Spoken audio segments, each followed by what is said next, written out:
തിരുവനന്തപുരം സ്വദേശിയായ ലിസി ഗിരീഷാണ് ഇത്തരത്തിൽ state bank of ഇന്ത്യക്കെതിരെ ഇത്തരത്തിൽ പരാതിയുമായി രംഗത്ത് വന്നിരിക്കുന്നത്. ഈ ഒരു പരാതിയുടെ അടിസ്ഥാനം എന്താണ്?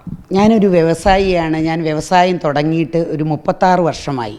എൻ്റെ വ്യവസായം വികസിപ്പിക്കാൻ വേണ്ടിയാണ് SBIയിൽ നിന്ന് ഒരു സ്ഥലം ലേലത്തിൽ പിടിച്ചത്. മൺവിളയിലുള്ള സ്ഥലമാണ്. ലേലത്തിൽ പിടിക്കുമ്പോൾ 1 ഏക്കർ സ്ഥലം ഉണ്ടായിരുന്നു. പക്ഷേ അവരെനിക്ക് സെയിൽ സർട്ടിഫിക്കറ്റ് തന്നപ്പോൾ 20 സെൻറ്റ് സ്ഥലമേ പതിച്ചു തന്നുള്ളൂ. സർവേ നമ്പർ മാറ്റി ഒരു വ്യവസായിയുടെ സ്ഥലമാണ് എനിക്ക് രജിസ്റ്റർ ചെയ്ത് തരാൻ തീരുമാനമെടുത്തതും തന്നതും.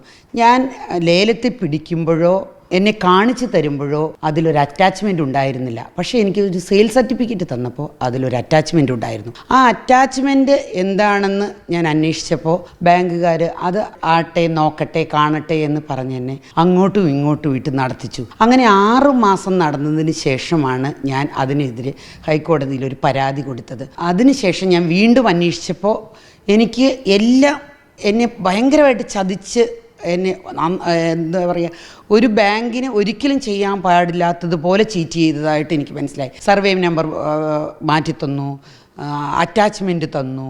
അങ്ങനെ ഈ ബാങ്ക് ഇങ്ങനെ ചെയ്തില്ലായിരുന്നു എങ്കിൽ എൻ്റെ ബിസിനസ് ഞാൻ തീർച്ചയായും ഒരു 100 പേർക്ക് തൊഴിൽ കൊടുത്ത് കൂട്ടുമായിരുന്നു. അതിനെനിക്ക് സാധിച്ചില്ല.